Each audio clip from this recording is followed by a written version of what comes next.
searching for his home. Yes. How is he going to be successful? What is he? You know what I can't tell you that. Well, what can you? I can, unfortunately, well, not unfortunately. If we were doing this even 1 week from today, I would be able to talk a lot more about that. But the thing that we are revealing this Friday answers that question, and there's really not much I can say about it that wouldn't tip the hat, I think, too much. I swear to God, I'm going straight into politics after this. I'm going to ask a question. Party of the first part, sorry. That you can definitely answer. Okay. We're obviously at WonderCon / Comic-Con. What do you enjoy most about being here, and what do you geek out over when you walk the convention floor? What are you looking to get, if anything? Well, I actually haven't been down on the floor yet here, and this is my first WonderCon, but because it's like, my childhood imagination vomited in a convention center. It's a classy way to describe it. Everybody wants to talk about vomit on a Sunday morning. Exactly.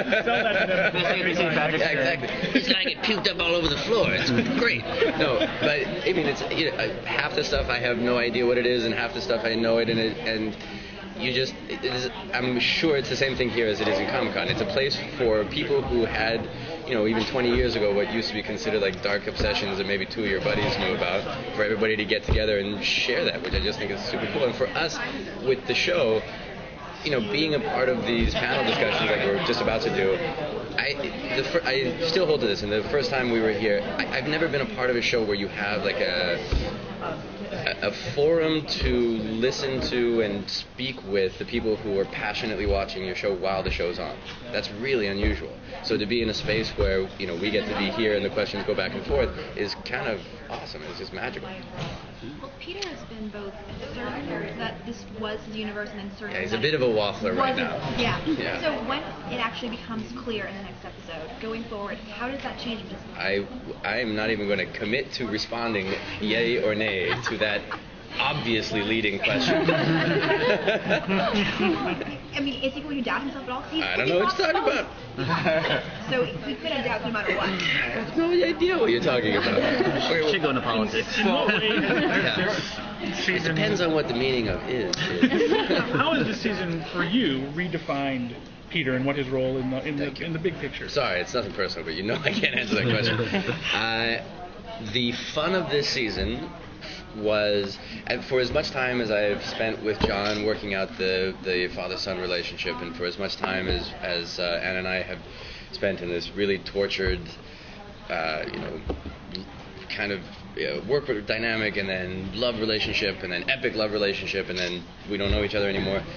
It has been fun to reset all of those relationships and go back to almost a new version of what a new show would be. I mean, Peter has the burden of all of that knowledge, but none of the rest of those characters do, and they're not even the same characters that he met at the beginning of season 1 because their personal histories are all different. So it's been fun to sort of redefine.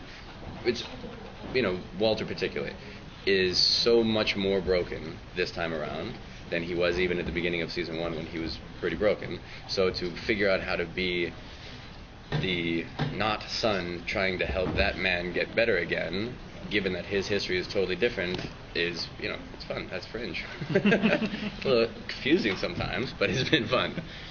A lot of us are obviously hoping for another season on the show. Yeah, there's a lot of that going around on our set too. Right, exactly. For you, what do you do to sort of find out information? Are you sort of just, like, you know what I mean? Like, do you listen to all the sites? Are you looking at interviews with Kevin, Kevin Riley? Yeah.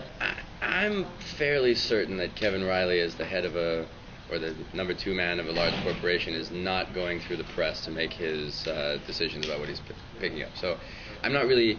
I take him at his word that the show has a small but super dedicated audience.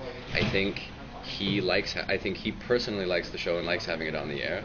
And I also think that at the end of the day, these guys are businessmen and they're in business to make money. So I think at this point, really, it's all about them making the numbers work for season 5, and that really is what it comes down to, because our audience has been so passionate and so dedicated, and that man is drowning in red vines on a daily basis. So there's no more love for the show or support for the show that can be shown. The ratings are what they are. They've stabilized at their numbers, so that's not even the issue anymore.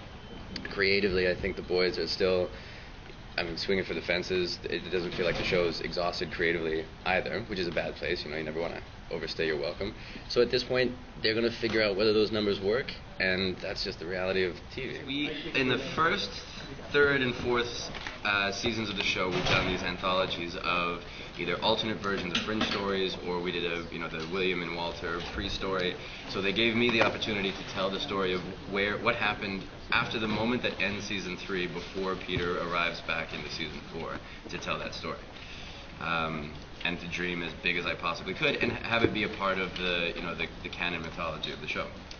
Obviously, with writing it, could you sort of talk about what you did? Did you talk to anybody, or this is all straight from you, or did you talk? Well, the story is mine, but the format, it's a totally different format than I've ever worked in. So look, it's super cool. You write the thing out.